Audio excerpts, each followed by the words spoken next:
So now to Mark. Mark probably to this audience needs very little introduction. I first met Mark in 1978 when I had arrived in Florence at the invitation of the then director of this institute to come down to Florence, dear boy, and teach some English. So I did. In the library, behind the then rather ferocious librarian's desk, was this young man with short hair and brown glasses called Mark Roberts. And Mark worked at the institute for a good long time as the librarian. And over the years, also did a lot of work researching stories from the English colony and the whole history of the English in Florence and other things. And retired from, he used to run this program for many, many years. He was the curator of the Wednesday lectures, so he's kind of very much home team. Retired about 3 years ago now, something like that, and is taken to writing. Has published this rather wonderful book, How Florence Won My Heart.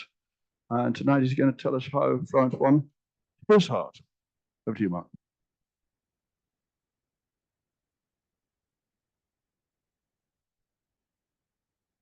Thank you, everybody, for coming. And I thank my dear friend, Jonathan Mandelbaum. As we've heard, he's the sponsor for this evening. In the preface to my new book, Florence Has Won My Heart, there is a list of 30 Florentine attractions that in some way summarize and adumbrate my love for the city. My plan is now to show you pictures of them with a running commentary.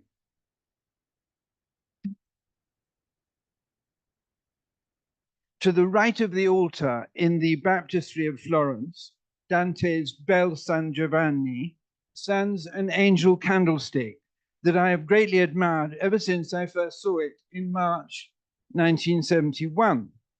It is, however, far from easy to discover information about this beautiful and haunting sculpture, whose Gothic pose causes it to change conformation as one walks across the baptistry on a north-south axis, so that the angel appears to lean forwards.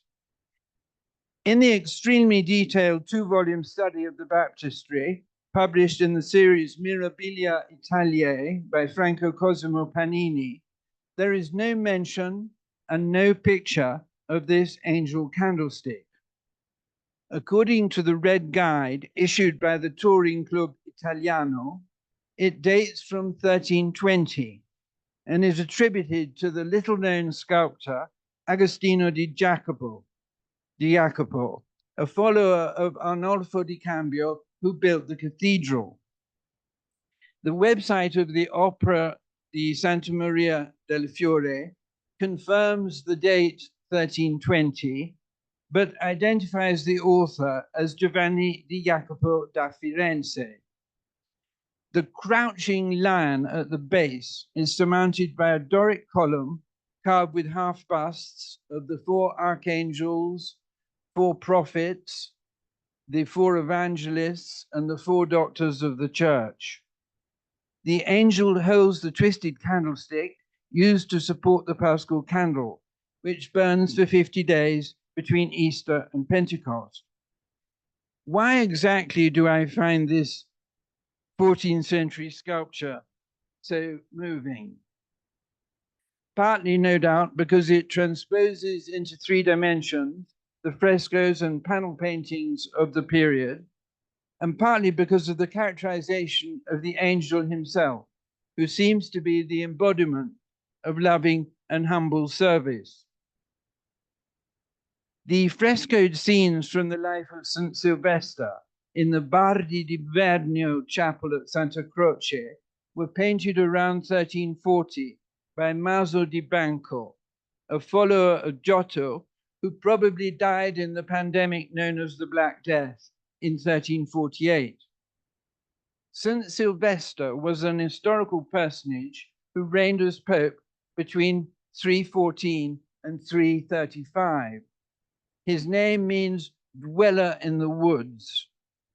The most important event of his pontificate was the First Ecumenical Council, the Council of Nicaea, which took place in the year 325 and taught the consubstantiality of the word against the heretic Arius and his supporters.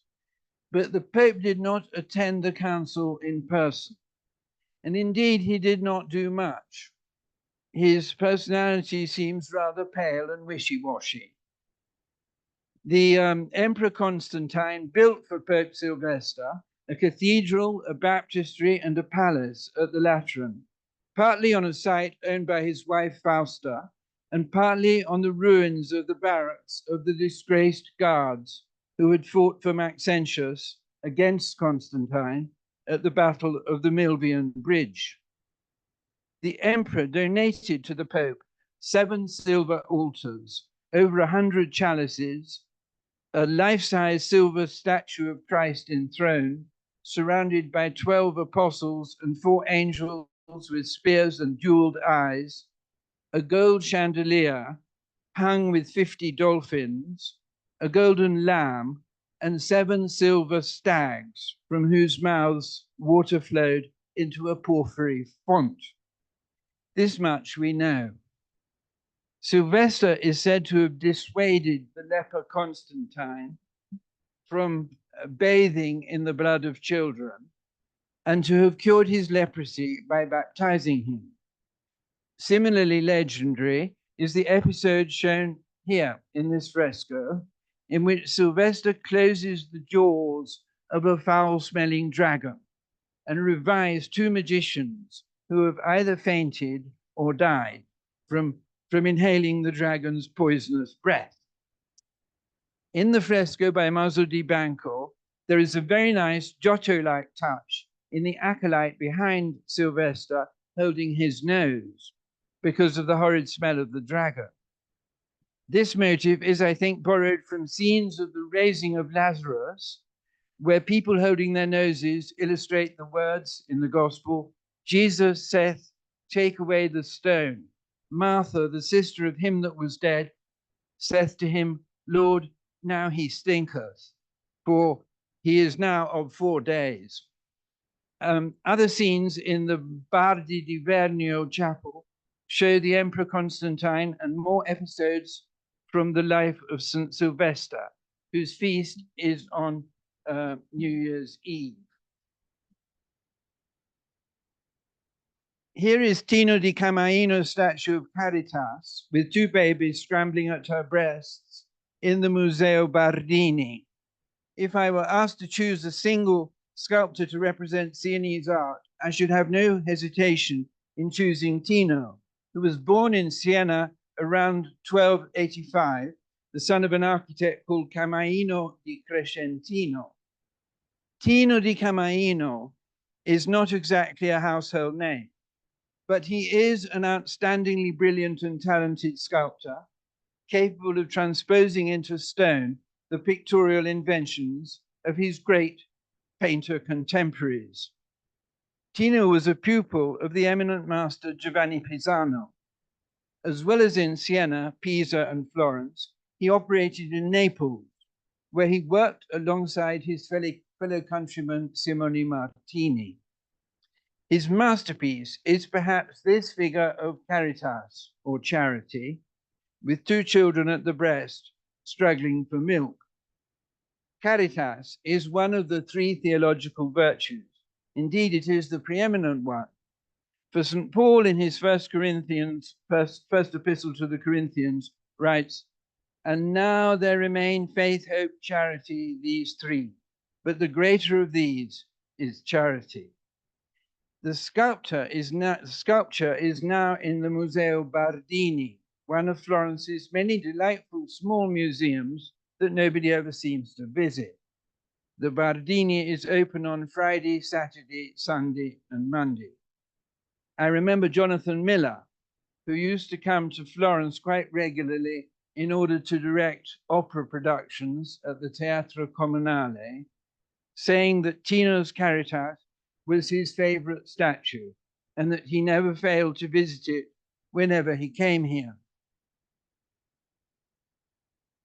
This is the cool, dark interior of Santiaposto, where my wife and I were married in July 1977. Not far from the Ponte Vecchio, it stands in a little square bearing the pathetic name of Piazza del Limbo, for here was a cemetery for unbaptized babies. An inscription states that the church was founded by Charlemagne, though it in fact dates from late in the 9th century. It was reconstructed in the 15th, 16th, and 18th century, and in the 1930s, it underwent a purist reconstruction intended to return it to its Romanesque appearance. The main doorway is 16th century and was probably made for the Altoviti family by Benedetto da Rovezzano to a project by Baccio Danielo. The interior, which always seems to smell strongly but not disagreeably of floor polish, consists of a nave with side aisles and with columns of green Prato marble surmounted by composite capitals. The first two columns date from the 1st century and come from the nearby Roman baths. The wooden roof, dating from 1333, was painted in 1930 in the 14th century style. There is a glazed terracotta tabernacle by Andrea della Robbia to the left of the altar. The funerary monument to Oddo Altoviti is by Benedetto da Rovezzano and was completed in 1510. In this church are preserved the 3 pieces of flint from the Holy Sepulchre, which Godfrey de Bouillon gave to Pazzino dei Pazzi as a reward for being the first to scale the walls of Jerusalem during the First Crusade. These flints are still used today to strike the Easter fire that will feature in the ceremony of the Scoppio del Carro on Easter morning. This picture of the Madonna and Child is in the Uffizi, though it's not currently on view.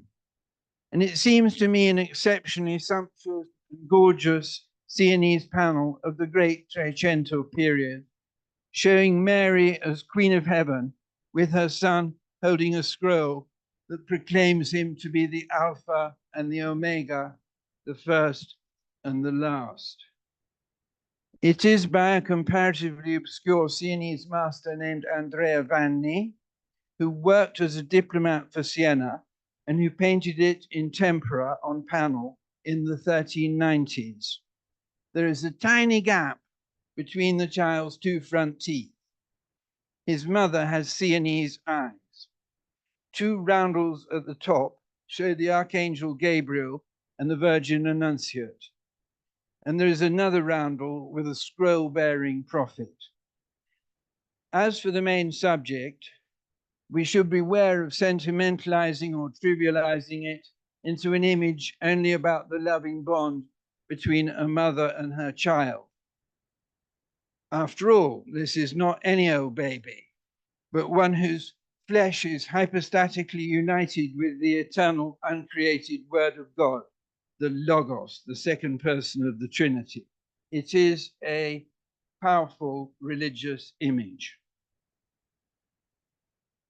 Furini's erotically charged painting of Hylas and the nymphs is now in the Palatine Gallery in Palazzo Pitti. The mysterious priest-painter Francesco Furini, 1603 to 1646, is one of my favorite 17th century artists. In a letter, he complains about the difficulty of finding naked female models, though in this case, a large canvas dating from around 1632, he seems not to have done too badly. The subject is an unusual one and is taken from the Greek epic poem Argonautica by Apollonius Rhodius, who flourished in the first half of the 3rd century before Christ. In Greek mythology, Hylas was the friend and servant of Heracles, whom the Romans called Hercules. The poet Theocritus, in his 13th idyll, had written of the love between Hylas and Heracles, son of Amphitryon. We are not the first mortals to see beauty in what is beautiful. No, even Amphitryon's bronze-hearted son, who defeated the savage Nemean lion, loved a boy, charming Hylas, whose hair hung down in curls. According to Apollonius, Heracles joined Jason's expedition to Colchis in search of the Golden Fleece and took Hylas with him to the Argo, thus making him one of the Argonauts. Neither of them stayed very long on the ship, however. In Mysia, in the northwest of Asia Minor, while Heracles searched for a suitable tree trunk to replace a broken oar, Hylas was sent to draw water from a spring, and was there captured by the naiads or water nymphs, who fell in love with the beautiful boy and dragged him beneath the waves, possibly to a watery grave. Heracles searched for Hylas for many weeks and abandoned the other Argonauts in order to do so. After I had told this story to my children, I found one of them sobbing bitterly in his bed. I asked him what was the matter, and he said he could not get the fate of Hylas out of his mind. Furini portrays the sensuous tangle of gleaming wet bodies, choreographed as though in a dance, and he shows the exact moment when two of the nymphs seize the boy by the neck, while a group to the right looks on with disappointment and dismay. The scene is laid at night, beneath a threatening lapis lazuli sky, and the mysterious play of light accentuates not only the pearly naked bodies of the nymphs, but also the red of Hylas's garment and the swan's feathers on his cap. The 16th century art historian Filippo Baldinucci, in his life of Francesco Furini, informs us that this painting was commissioned by the rich Florentine banker Agnolo Galli. It may be regarded as the masterpiece of Furini's middle career. This diptych, showing the Madonna and Child on one side and Cristo in Pietà, or the Man of Sorrows, on the other, was acquired by Herbert Percy Horn in 1906 at Castiglione Fiorentino, and was attributed by Horn himself to the great Sienese master Simone Martini, 1284 to 1344. This attribution was not, however, generally accepted by scholars, presumably because it had been made by the diptych's owner. This was to underestimate Horn's profound knowledge and connoisseurship. Not until 1975 was a new debate opened by Luciano Bellosi, who argued that these two panels are indeed by Simone. By the end of the debate, the consensus among scholars was that Simone painted the Man of Sorrows, while the Madonna and Child is by his brother-in-law, Lippo Memmi. The diptych is to be found in the Museo Horn, in Palazzo Corsi, Via dei Benci, near Santa Croce. The exquisite Madonna della Stella, now in the Museo di San Marco, was designed by Guido di Pietro, known as Beato Angelico, or more commonly, especially in the English-speaking world, as Fra Angelico, who was born around 1395, died on the 18th of February 1455, and was beatified by Pope John Paul II in 1982. He was a Dominican friar, and he lies buried in the Dominican Church of Santa Maria sopra Minerva in Rome. Together with three other cusp panels, this one was apparently painted by Fra Giovanni Masi to Fra Angelico's design in 1434. George Eliot admired this painting when she visited Florence in May 1860 and wrote, "The inner part of the frame is surrounded with his lovely angels and with their seraphic joy and flower garden coloring. The mother presses the child lovingly to her face. The star that gleams on her forehead has given the panel its name. A Middle English poem, probably written a few years before this panel was painted, provides a suitable commentary on it. I sing of a maiden that is makeless, king of all a king is, to her son she ches. He cam also still, there his mother was, as dew in April that falleth on the grass. He cam also still to his mother's bower, as dew in April that falleth on the flower. He cam also still, there his mother lay, as dew in April that falleth on the spray. Mother and maiden was never none but she, well may switch a lady, God is mother be. The harmonious facade of Palazzo Bartolini Salimbeni in front of the Column of Justice in Piazza Santa Trinita was designed by Baccio Danielo, who was also responsible for the building we're in now. Palazzo Bartolini Salimbeni seems to me the most beautiful secular building in the city. The architect and woodworker Baccio Danielo brought the Renaissance style of Raphael and Bramante back from Rome to Florence. This was the first Florentine house. It's the first Florentine house to have columns and colonnettes on its facade, for they had thitherto been restricted to churches. The innovation attracted a good deal of ridicule, as it was thought to be pretentious. Baccio designed the elegant campanile of Santo Spirito on this side of the river. Palazzo Bartolini Salimbeni was built between February 1520 and May 1523.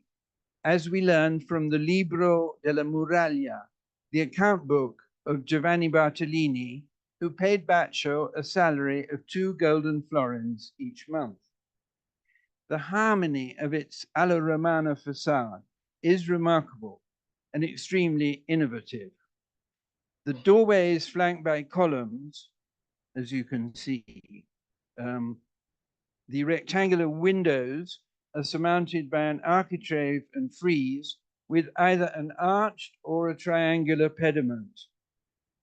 Each window is divided into 4 rectangles by a cruciform stone element carved in the center with a colonnette, and is flanked by pilaster strips. On the first floor are 4 niches that originally contained statues, but they were removed after they were severely criticized for making the palazzo look too much like a church. On the second floor, there are 4 recessed rectangles. The projecting string courses and the strongly projecting cornicione at the top are highly emphatic and characteristic, as too is the rustication at the corner.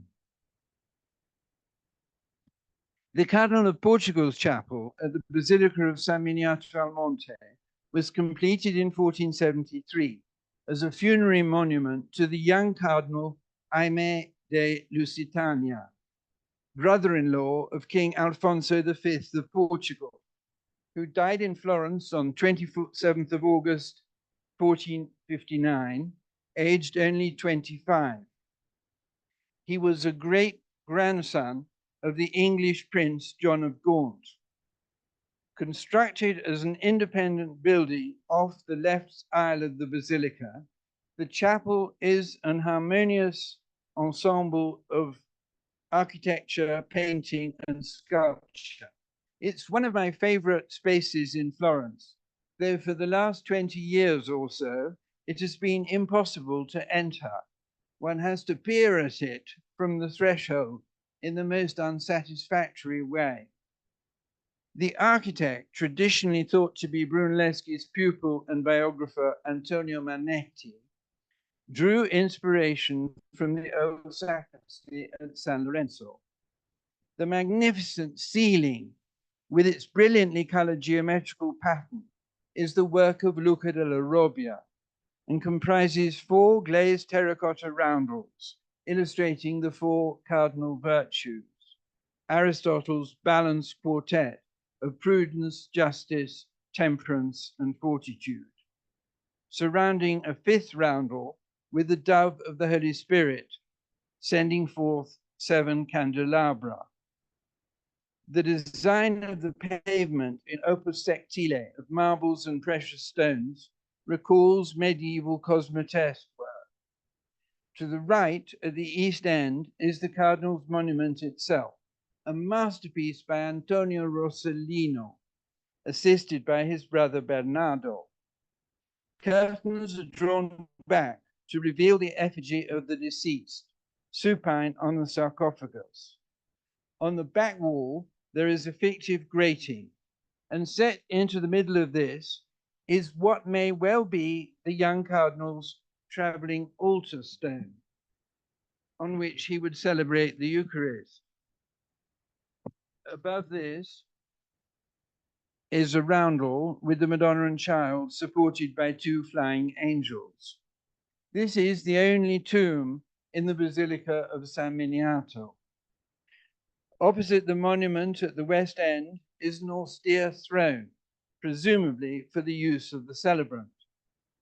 The painted decoration dates from the later 1460s. There are evangelists and doctors of the church in the lunettes, prophets in the spandrels, and to the left, an exceptionally sweet Annunciation, all by Alesso Baldovinetti.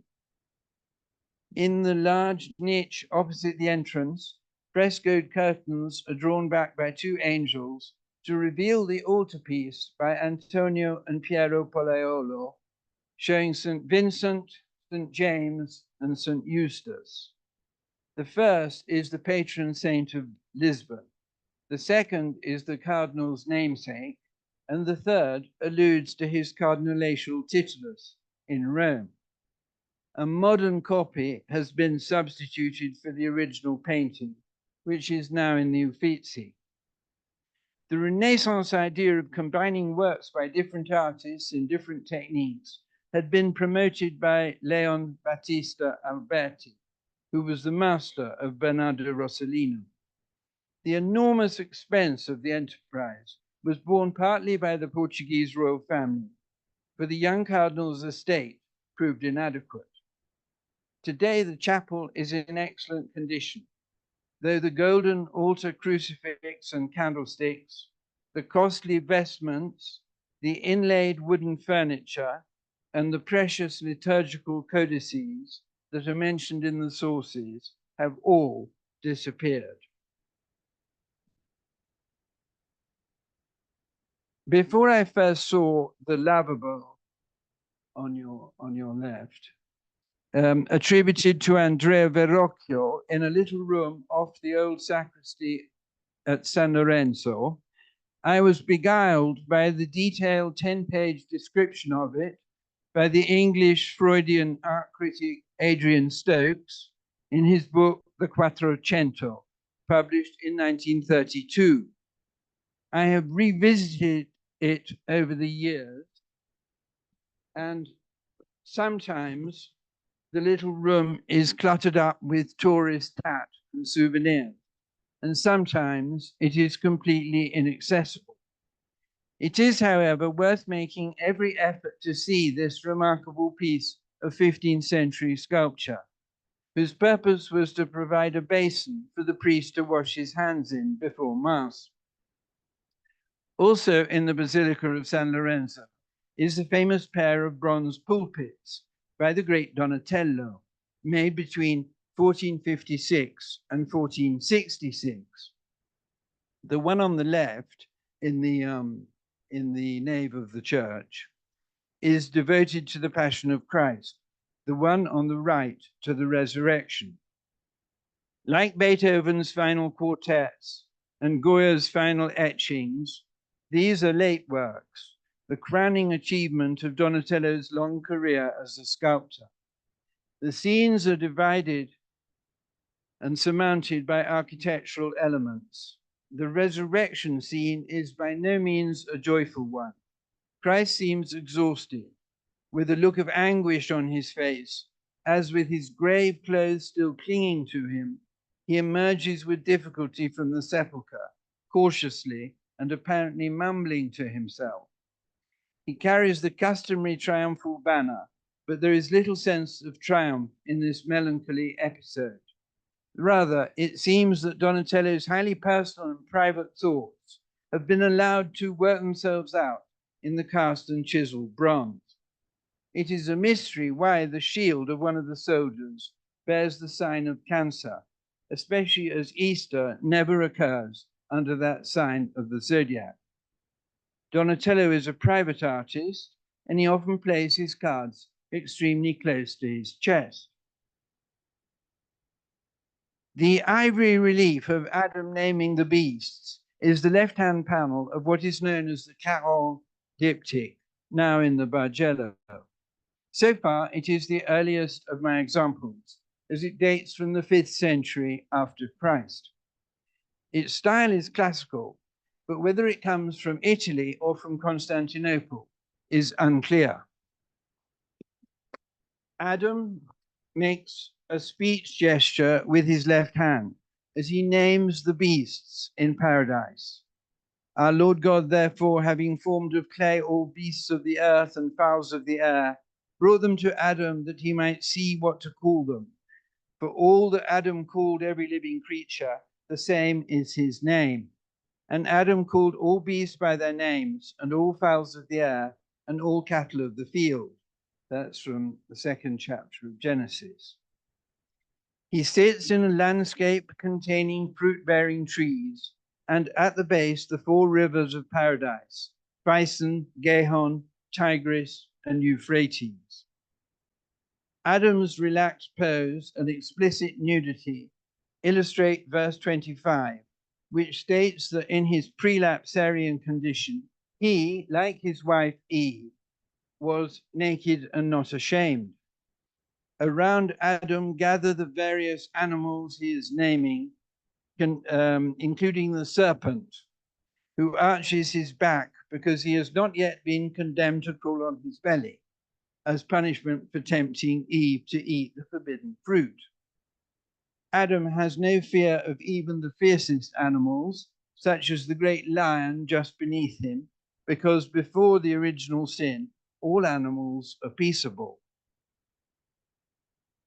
High up in the dome of Florence Cathedral, Santa Maria del Fiore, restorers have discovered on terracotta tiles footprints of dogs, cats, foxes, deer, and many species of birds.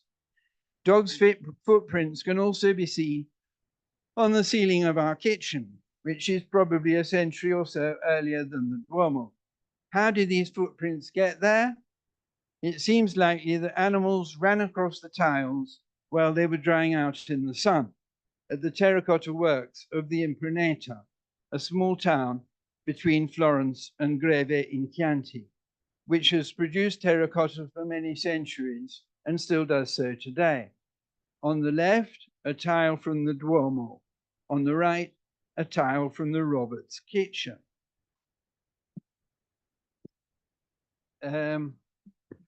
This panel by Giovanni Dolciati in the Stibbert Museum narrates in 9 episodes the sad story of Antonio Rinaldeschi.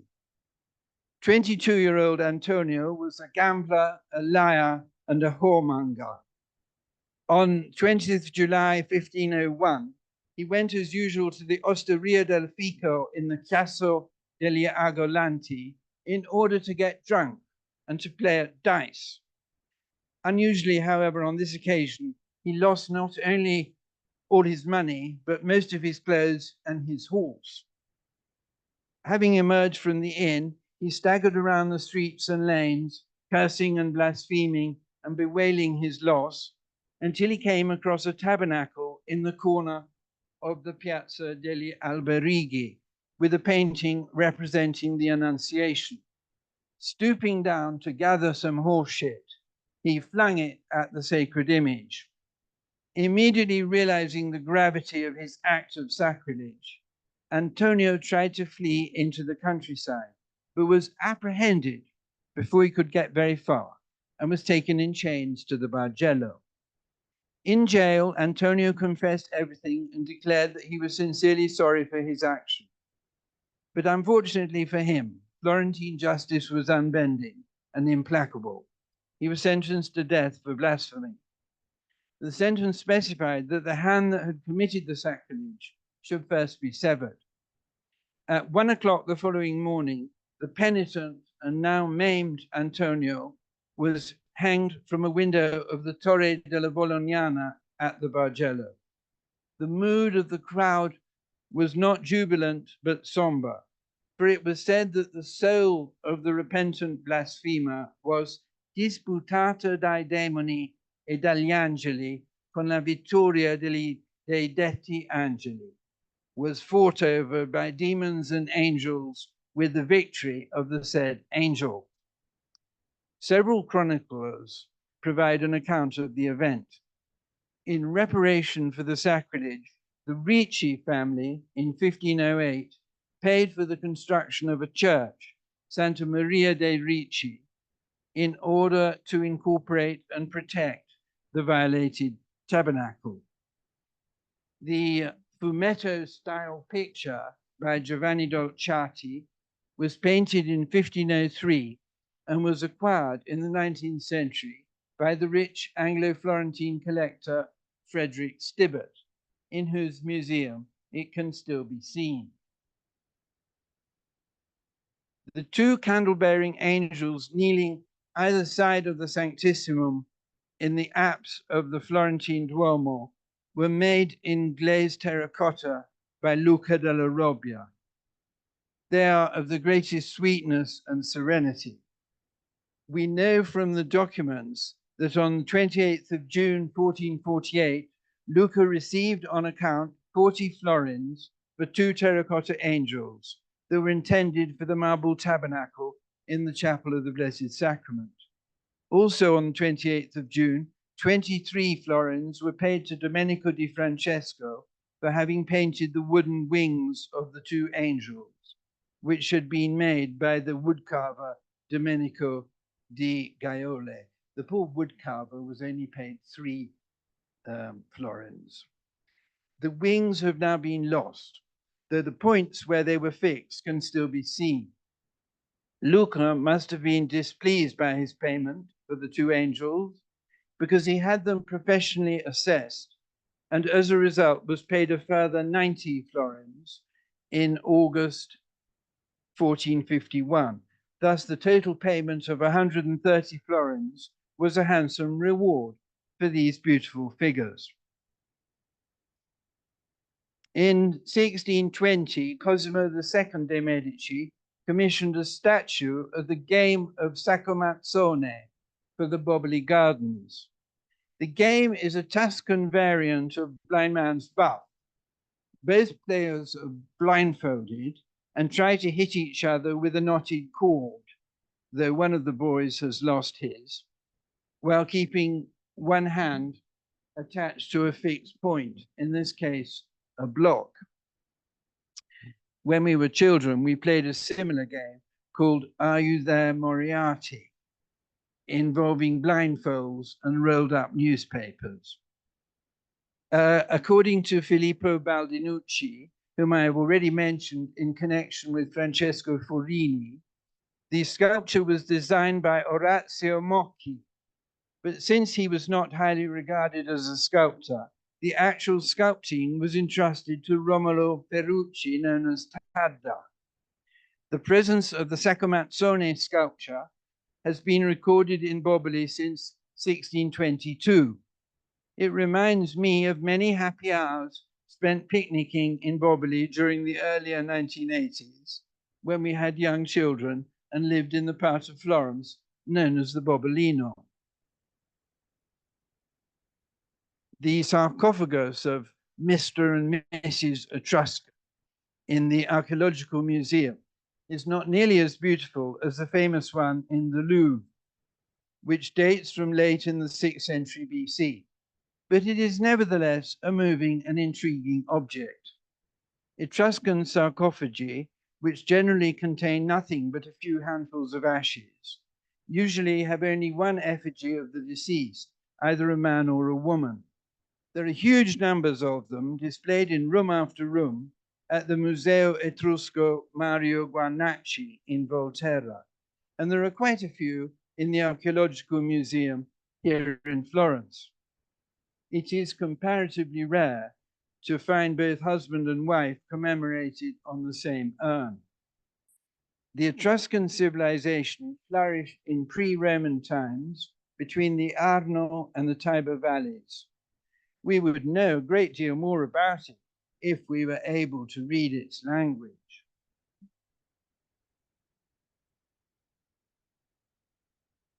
The portable altar, bearing the symbols of the four evangelists, and now to be found in the Tesoro del Granduca on the ground floor of Palazzo Pitti, is the same type of liturgical object that I mentioned in connection with the Cardinal of Portugal's chapel at San Miniato. It was used by a traveling priest to offer mass. This example is most beautifully inlaid with colored marbles. At the four corners are the angel of St. Matthew, the lion of St. Mark, the ox of St. Luke, and the eagle of St. John. At the far side, there is a scene of the crucifixion, and at the near side, a Madonna and Child. Like a regular altar, the portable version would have been consecrated by a bishop and would have had embedded in it some relics of martyrs. The presence of the relics is referred to in the text of the Mass, when before the introit and the Kyrie eleison, the priest prays first to certain saints, Quorum reliquiae hic sunt, whose relics are here, and then to all the other saints. And later on in the prayer Suscipe Sancta Trinitas, he says that the sacrifice being offered is in honor of certain named saints, et istorum, and of these ones here, i.e. inside the altar, and then of all the other saints. A medieval representation of the Mass is to be found on a lozenge-shaped relief of the sacrament of the Eucharist that was made for Giotto's Campanile and is now in the Opera del Duomo Museum. On the Campanile, a copy has been substituted for it. We see the back of the tonsured priest as he elevates the host, while a tonsured acolyte kneels behind him, holding a large paschal candle. The design is extremely schematic. The priest's chasuble falls into sickle-shaped folds. The background, as in the representations of the other 6 sacraments, consists of shiny blue lozenge-shaped tiles. These expressive marble reliefs were made in the workshop of Andrea Pisano between 1343 and 1360. Also in the Opera del Duomo Museum is a magnificent series of embroideries from a set of liturgical vestments made to designs by Antonio del Pollaiolo. The Parato of San Giovanni was commissioned by the Guild of the Calimala, or Arte della Mencantancia, whose coat of arms, an eagle perched on a wool sack, occurs repeatedly in the designs. The total expense to the Calimala was between 3,000 and 4,000 golden florins, an enormous sum of money. We can only be amazed at the Guild's persistence and tenacity in carrying out this immense and expensive project. My slide shows Salome presenting St. John's severed head to her mother. You compare St. Matthew's Gospel, chapter 14, verse 11. The enthroned Herodias stoops forward eagerly, making clawing gestures with both hands. Salome runs nimbly towards her mother, holding out the dish with its horrid contents. The coffered ceiling is drawn in exact perspective. Peculiarly enough, Herodias seems to be wearing Herod's crown, and it is perhaps slightly odd that neither mother nor daughter ever wear quite the same clothes from one scene to the next. The beautiful Ponte Santa Trinita is here shown from the Ponte Vecchio looking west or downstream. It is, of course, a modern copy, for the original was blown to smithereens by the retreating Wehrmacht during the night of the 3rd of August, 1944. It was rebuilt stone by stone in the 1950s. In the Middle Ages and later, several bridges on this site were washed away by floods, the last time being in 1557. And in the 1560s, Duke Cosimo de' Medici commissioned a new one from the sculptor and architect Bartolomeo Ammanati, who availed himself of a not better specified consultation with the aged Michelangelo Buonarroti. It may be that the unusual and extremely elegant catenary curves of the arches are based on those of the Medici tombs in the new sacristy at San Lorenzo. This is Mannerist architecture, but it has also been called pre-Baroque. The bridge is adorned with massive marble cartouches and with 4 marble statues that represent the seasons of the year. In the 18th century, the poet and grand tourist Thomas Gray enjoyed watching the stream of life that flowed through the halls and salons of the Palazzi and along the charming bridge, the Ponte Santa Trinita, where everybody used to meet in the warm summer nights, to quote from my own book. The architecture is highly praised in Florentine travel literature from the 17th century onwards. It's said to be the most beautiful bridge in Italy, if not in the world. The special Florentine pronunciation of the name of this bridge is applied also to the nearby basilica and piazza. The ordinary Italian word for Trinity, on the other hand, is Trinita. Andrea del Sarto's fresco of the birth of the Virgin in the Chiostro dei Voti, or narthex, of the Church of the Santissima Annunziata is signed and dated 1514. Giorgio Vasari has an interesting passage about this fresco in his Life of Andrea. Having made the cartoons, he set to work in fresco, and in the first scene he painted the Nativity of Our Lady, a composition of figures beautifully proportioned and grouped with great grace in a room wherein some women who are friends and relatives of the newly delivered mother, having come to visit her, are standing about her, all clothed in such garments as were customary at the time, and other women of lower degree, gathered around the fire, are washing the newborn babe, while others are preparing swaddling bands and performing other similar services. Andrea Vannucchi, known as Andrea del Sarto or Andrea senza errori, faultless Andrew, was born in 1486, and so was in his late 20s when this fresco was completed. Inspired as it may have been by the painting of the same subject by Domenico Ghirlandaio at Santa Maria Novella, this scene of a woman in childbed, surrounded by her female friends and relations, is for me highly evocative, intimate, and poetical. It is the sort of painting that one gazes at for ages and gets lost in. The Neptune Fountain in Piazza Signoria, so much admired by my late painter friend Richard Serrin, was created by a team of sculptors led by Bartolomeo Ammanati. The idea of making a monumental fountain in the center of Florence, celebrating Tuscan maritime power and providing abundant fresh water, came to Duke Cosimo de' Medici in 1549. 10 years later, he commissioned it as part of the celebrations for the marriage of his eldest son, Francesco de' Medici, to Joanna of Austria. It was designed by Baccio Bandinelli, who died in 1560, but most of it, including the colossal statue of Neptune, was sculpted by Ammannati, assisted by other artists between 1560 and 1574, by which time Cosimo had become Grand Duke. These other artists included Vincenzo Rossi and the Flemish sculptor known as Giambologna.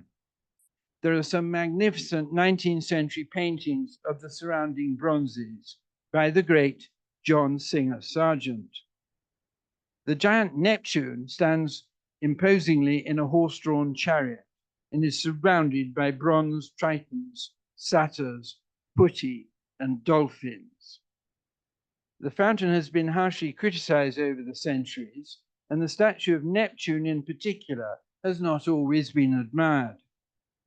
The Florentines christened it Biancone, or Big Whitey, and told stories about it wandering around the piazza at night and talking to all the other statues. Richard Serrin, however, would not hear a word against it and drew attention to the fountain's flawless planning and multiple viewpoints.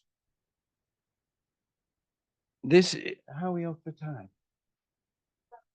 Is it all right? I've got one or two more pages. This is an anonymous late 17th century portrait of the Aztec Emperor Moctezuma II, now in the Tesoro del Granduca in Palazzo Pitti. It is upstairs in a part of the museum that is generally closed.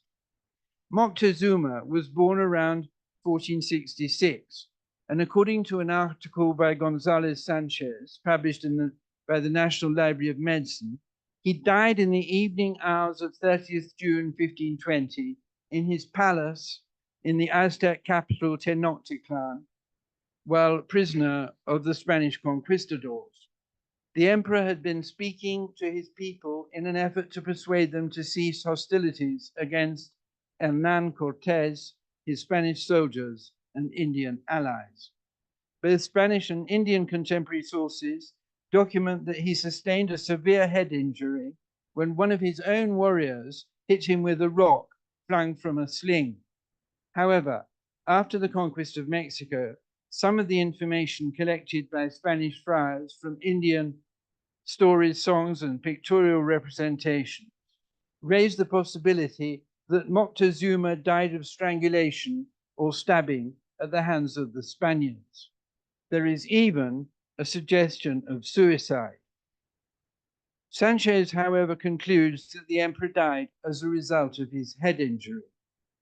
Although this portrait was painted long after its subject's death, it seems to me to convey an undefinable tragic presence, not unlike that evoked by the Quetzal feather Aztec headdress in Vienna, though some historians have denied that the latter had anything to do with Moctezuma.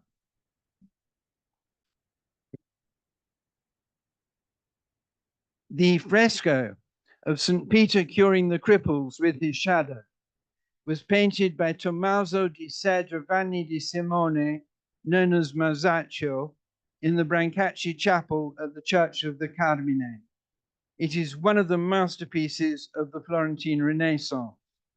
The fresco was painted between 1425 and 1427 and illustrates a passage from the Acts of the Apostles. And by the hand of the apostles were many signs and wonders done among the people, and they were all with one accord in Solomon's porch, and the multitude of men and women that believed in our Lord was more increased, so that they did bring forth the sick into the streets and laid them in beds and couches, that when Peter came, his shadow at the least might overshadow any of them, and they all might be delivered from their infirmities. Here we see the Prince of the Apostles walking sedately along the street, looking neither to right nor to left, while the cripples gaze at him hopefully and expectantly. Donatello's bronze statuette, generally known as the Attis Amarino, is to be found in the Bargello. It has always intrigued me. In Phrygian mythology, the demigod Attis was the consort of Cybele, mother of the gods. He castrated himself, and all his princes were eunuchs. All his priests, were eunuchs. His self-mutilation, death, and resurrection were seen as enacting the annual cycle of vegetation, which dies in winter only to rise again in the spring. All these matters were investigated by Sir James Fraser in his massive anthropological study, The Golden Bough, published between 1890 and 1915. However, Donatello's unusual and imaginative sculpture may not represent Attis at all. Perhaps he is supposed to be Cupid or Eros, and he may at one time have held a bow and an arrow. Vasari thought he was the young Mercury. Whoever he is, his expression is very jolly, and his fingers highly mobile.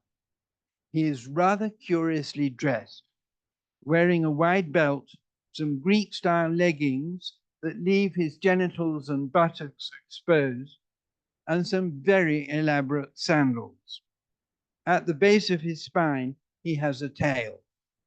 He is trampling on a serpent and staggering somewhat. In the right aisle of the Florentine Church of San Marco, there is an astonishing survival from the Constantinian Basilica of San Pietro in Rome, a mosaic of the Virgin Mother of God as Mater Misericordiae, standing in the orans position.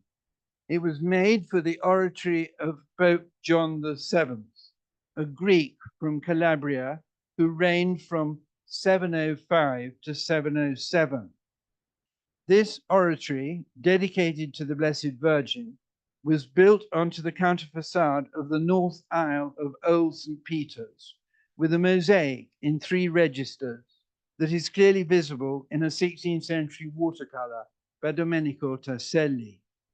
The oratory was demolished in the early 17th century by Pope Paul V Borghese, and this fragment of mosaic was cut out of the wall and given as a present to the Archbishop of Arezzo, Antonio Ricci, who carried it off to his family chapel in the Florentine Church of San Marco. The technique for transporting mosaics, had not yet been perfected, and a good deal of damage was done, with many of the original tesserae being lost.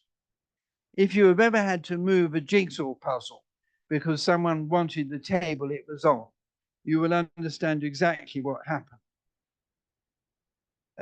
Once installed in Florence, the 8th century image was surrounded by painted angels and Dominican saints in fictive mosaic, which are completely out of keeping with it. I do not think that visitors to the church pay the slightest attention to this remarkable survival from old St.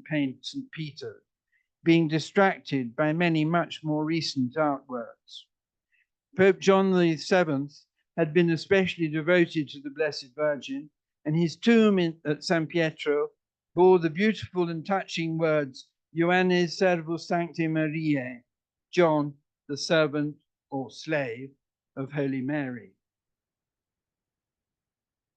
The Franciscan Church of San Salvatore al Monte stands on the same hill as the better-known Basilica of San Miniato.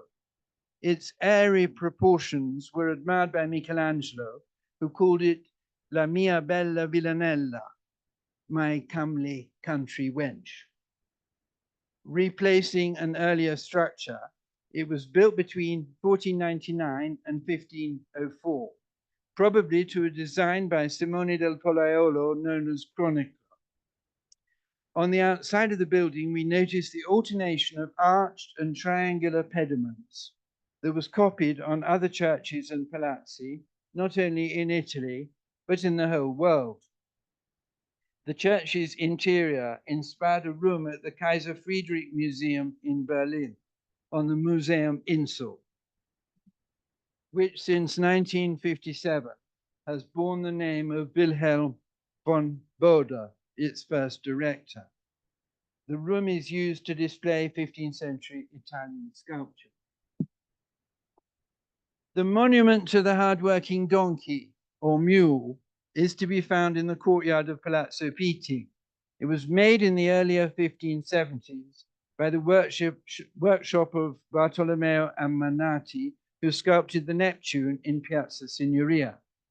This hard-working beast of burden labored for many years on the building site directed by Ammanati and was felt to be worthy of a monument in white and grey marble. The Latin couplet reads, Lecticam lapides et marmora linea columnas vexit, conduxit, traxit, et ista tulit, meaning something like, this one dragged, pulled, heaved, and carried a litter, stones, marble, timber, and columns. The low relief in the background shows interesting details of the lifting gear used on the building site, ropes and pulleys and so on, as well as accurate representations of the actual windows and doorways found in Ammanati's courtyard, the theme of which is great rusticated blocks held in check by rational columns, expressing dominance over nature on the part of the human intellect.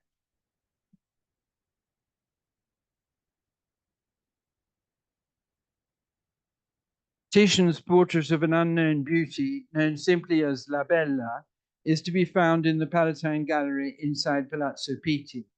It is one of those paintings that are hinged at the side, so they can be rotated in order best to catch the light. So if you try to do this for yourself, you are likely to be sharply ticked off by a custodian. I mean, that's what they're for. A letter referring to it as quel ritratto di quella donna che ha la veste azzurra is dated 2nd of May, 1536. At that date, Tiziano Vecellio would have been in his later 40s, having been born between 1488 and 1490. Against a dark background, a young woman is portrayed at 3/4 length, standing up, with her bust turned to the left and a magnetic gaze from large eyes directed at the spectator. She is wearing an elegant and costly gown made of blue velvet embroidered in gold. She has a white undergarment of cotton or silk, puffy sleeves at the upper arms, and at the lower arms, closer fitting ones, colored amaranth or reddish purple. Slashes tied with ribbons allow her white blouse to show through. She has a gold chain around her neck and pearl earrings. Her left hand seems to be pointing down at something, while her right grasps the tassel of her girdle. Her hair is most elaborately dressed. There exists in Vienna an almost nude version of this portrait in which the young woman is wearing a piece of fur. My final image is what is probably the same model in the very well-known painting called the Venus of Urbino, which Titian painted a couple of years later in 1538, and which is now in the Uffizi. Like La Bella, it came to Florence from the collection of the Dukes of Urbino as part of the dowry of Vittoria della Rovere when she married Grand Duke Ferdinando II. Regarded as one of the supreme masterpieces of Western art, the painting embodies the Renaissance ideal of female beauty in its treatment of Venus representing love, loveliness, and fertility. It is also, of course, highly erotic. And so it is interesting to note the reactions of grand tourists and of later visitors to this picture.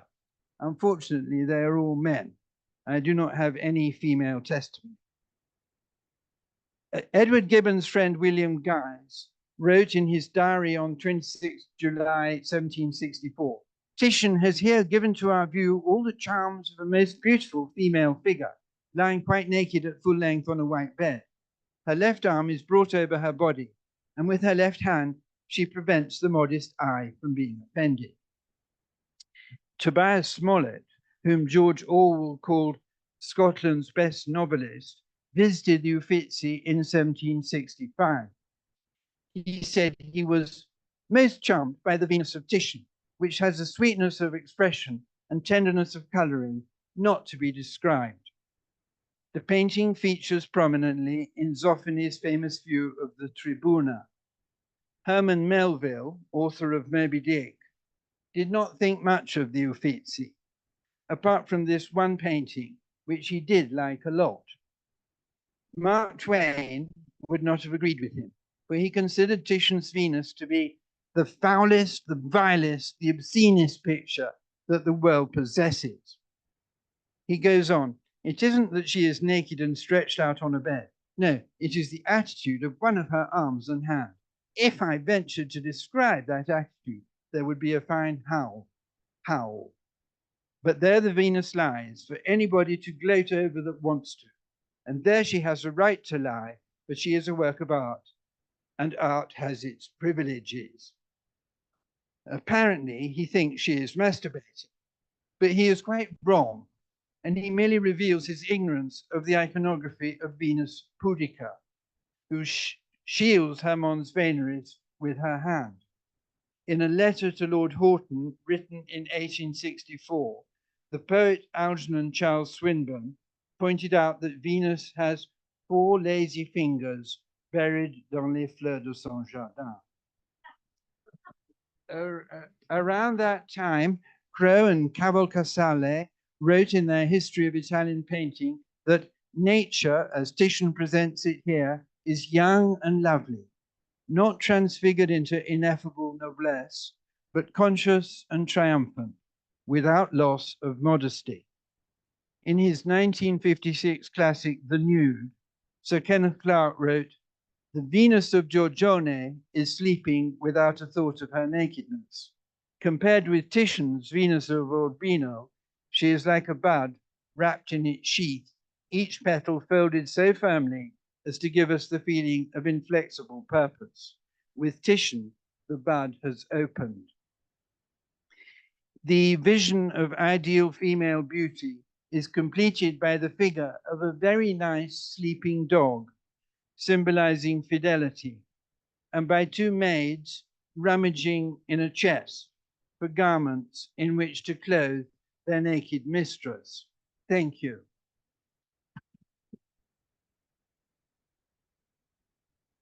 Well, thank you very much, Mark, for that wonderful tour de force. And as always, we'll go for any questions or comments, and we'll bring the Zoomers on, absolutely. We've been on holiday, so I can't remember how to do it. There we are. Here's the Zoomers.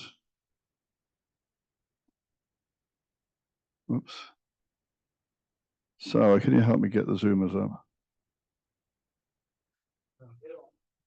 They're there. Oh, okay. Now we have to make them bigger. I think Sarah's doing it. Okay. Questions or comments? If you put your hand up, I'll bring in the microphone so the people on the Zoom can hear you.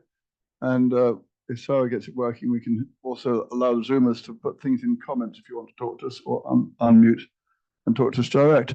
But when we were talking about this talk last week, we thought that Mark had probably invented a wonderful new parlor game. Which, what are the things that made you love Florence when you were young? So if anyone wants to share one of those, but very briefly, we could do some of that as well. So, Jonathan.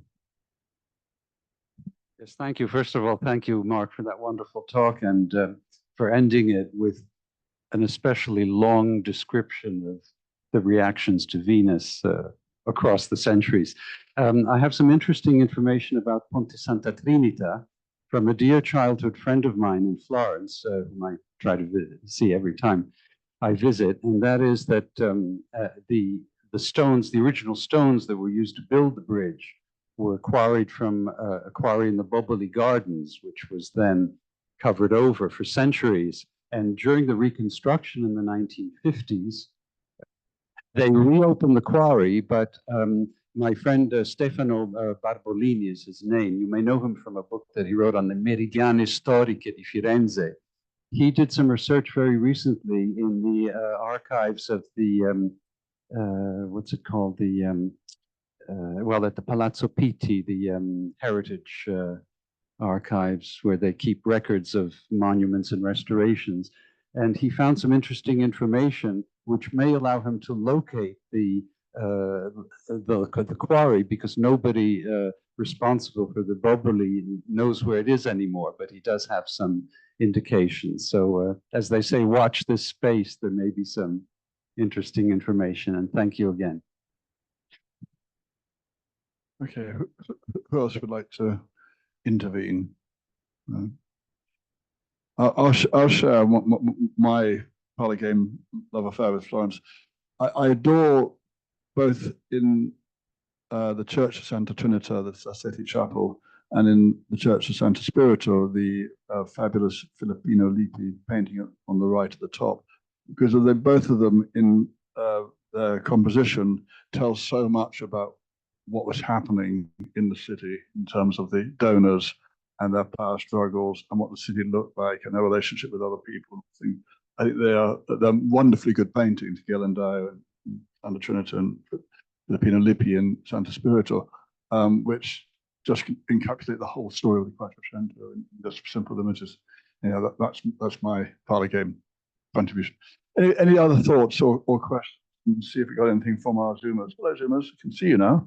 That's great. On the chat. Bernadette fan mail, another fascinating talk. Thank you, Mark.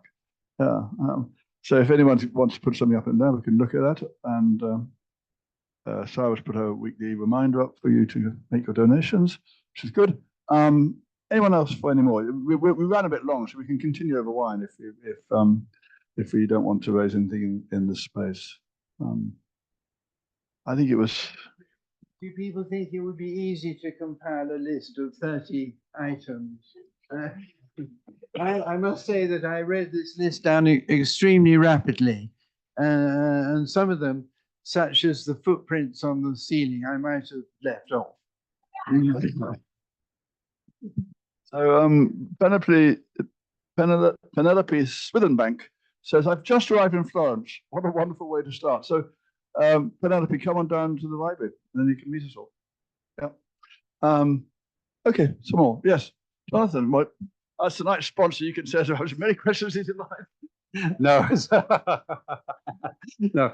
Just a question. The Masaccio fresco of St. Peter's. You showed two photographs. One is an older, but it doesn't seem to be exactly the same. So it was substantially restored, wasn't it? Because some of the shapes have changed. No.